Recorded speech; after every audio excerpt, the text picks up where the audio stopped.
y'all doing? My name is Pastor Aaron Chancy. Welcome to the Encounter series.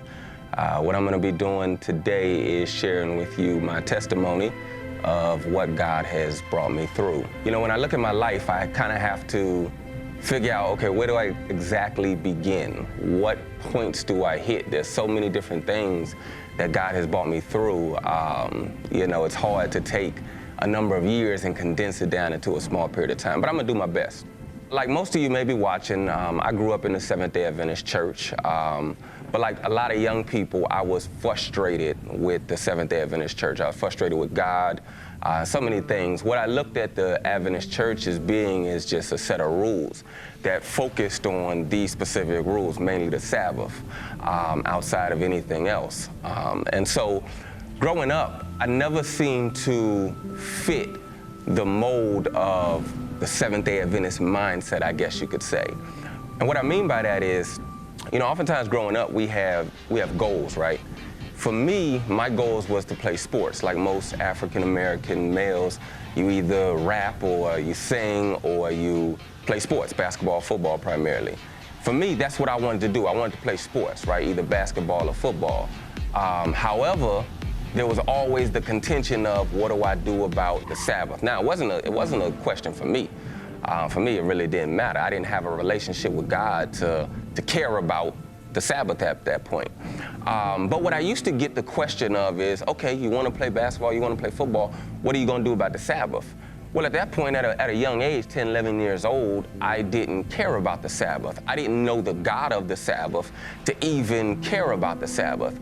And so it just seemed like, okay, I'm supposed to follow these particular rules simply because you say so, but I don't have a relationship with the individual who has given these specific rules.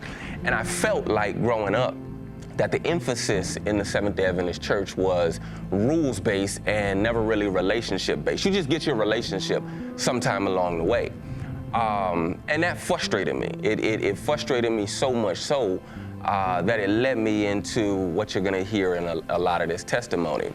Again, I wanted to play sports growing up. However, I wasn't able to because of the whole Sabbath thing.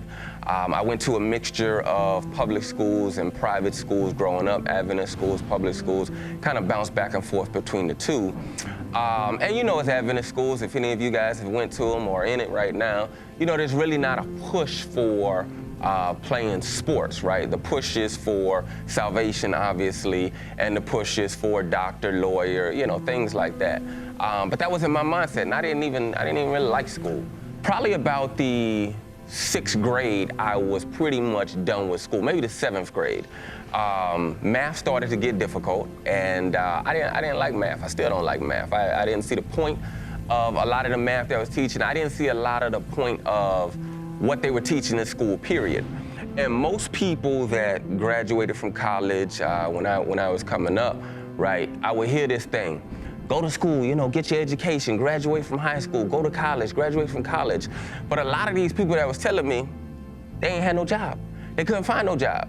They struggling to have a job and things like that, and they were struggling money at the same time. So it was like, you selling me something that I'm not buying because you don't have a job, but you're telling me to go to school, go to college, do these different types of things, which the end result may be I still don't have money, I still don't do what I want to do. And so going to college, being in school didn't really have much appeal to me. Probably about when I was in 9th grade, 10th grade, right, I used to go to school and I would see students, right, that would come to school 15, 16 years old, gold teeth in the mouth. I'm from down south, as you could tell by my accent, I'm from Texas. And so we are very big on having gold teeth in the mouth, right? So I see kids at school, 15, 16 years old, gold teeth all throughout their mouth. That may not have any appeal to you, but to me it did. Gold teeth, lots of money in their pocket, nice cars, you know what I'm saying? All those kind of things. And I'm like, man, what is these dudes doing? You know, mind you, they 15, 16 years old, same as me. I'm like, what are y'all doing? And so then it became known to me what these individuals was doing, and it was hustling. And be it the hustle was robbery, or be it the hustle was selling drugs, no matter what the hustle was, you know, it had a lot of appeal to me. That fast money I began to get addicted to it, right? Because I saw with school, I saw the balance with school, all right, it's that slow money. It takes a long time to get it, but I ain't really got that kind of time, I feel. The other side, you got the fast money, the illegal side, which leads to a whole bunch of other things, which are incarceration, death, getting murdered, things like that. It's really not many options with that kind of lifestyle. Anyhow, when I seeing all of these things, I pretty much hop head first into the streets, right? No longer was I really going to church. I really hadn't been living at home for real, from the time I was 15 years old, and at 16 years old is when I first got incarcerated. And so I was in and out, and I was in the hands of the state. So I wasn't obligated to go to church because I wasn't at home, or I wasn't obligated to do certain things because I wasn't at home. I wasn't in school for real either. 16 years old was the first time I got locked up. I got locked up for burglary of habitation. I had robbed some people in a house and took the money. I think it was like $500 something odd. But to a 16-year-old at this time, 15, 16 years old, that's a lot of money. I'm not having to pay bills or anything like that. That's a lot of money at that particular time. And I saw how fast I could get it, and I was hooked. It literally took me maybe like 5-10 minutes to get that amount of money. And I'm like, you really can't get that amount of money doing anything else, not legal anyhow that I seen. And so when I hit that lick, that robbery, whatever you want to call it, I was addicted, right? I was addicted to how fast I could get that money. That thrill was inside of me at that point. However, I did that, but the consequence was I ended up getting locked up. There's a whole story behind that, which I'm not going to go into. But I ended up getting locked up. And that was the first time I was locked up in a juvenile detention center. And I tell you what, that was the worst experience in my life at that particular point, right? I am a social being. I'm an individual that likes to interact with people. I'm an individual that likes to be outside, out and about. This was the first time I was in a situation where I'm isolated from everybody. When I got into the juvenile detention center, they put me in a cell by myself, and I was there in that cell by myself 23 hours a day.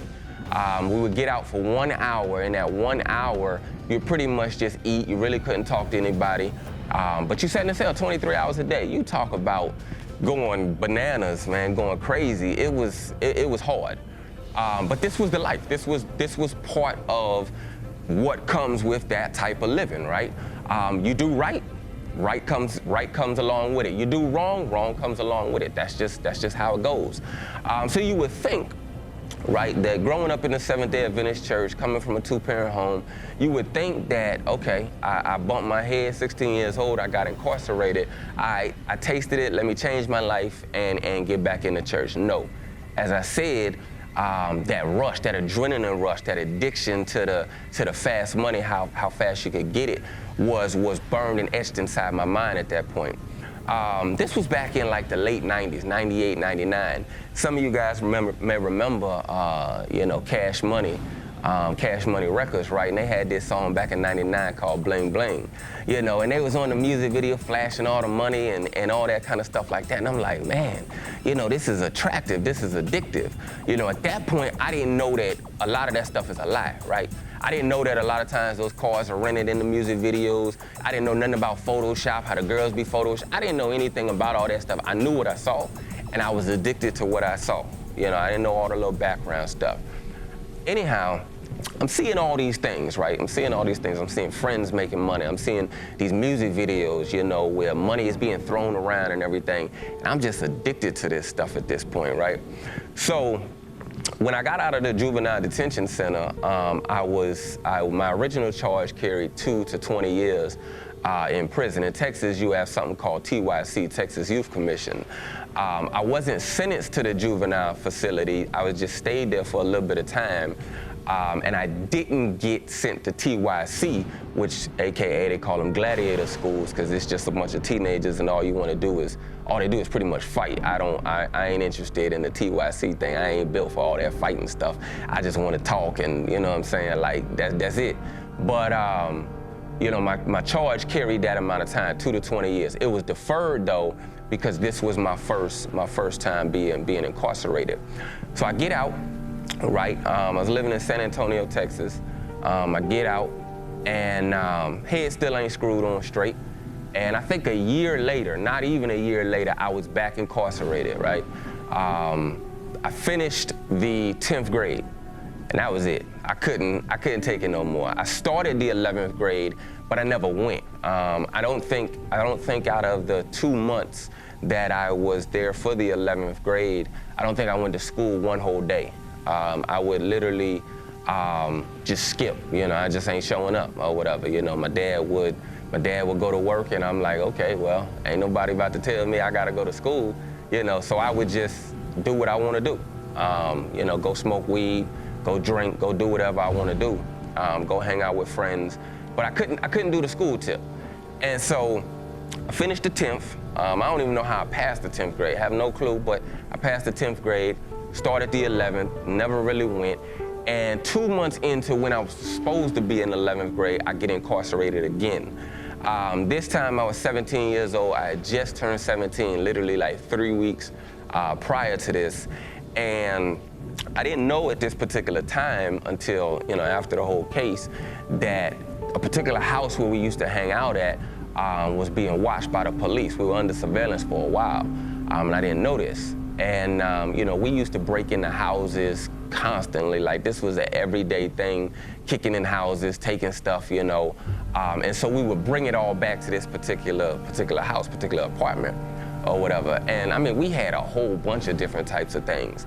And so one particular night, I think we was coming back from the club or something like that. About 2 o'clock in the morning, police came to my house and got me or whatever, you know. And I was charged with not burglary and habitation. I was charged with home invasion.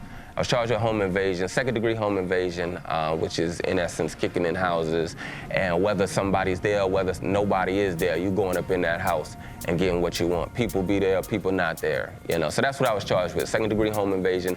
17 years old, supposed to be in high school, supposed to be in 11th grade, supposed to be doing the right thing. Like I say, I grew up in the Seventh-day Adventist church, but, you know, this is the life that I was living.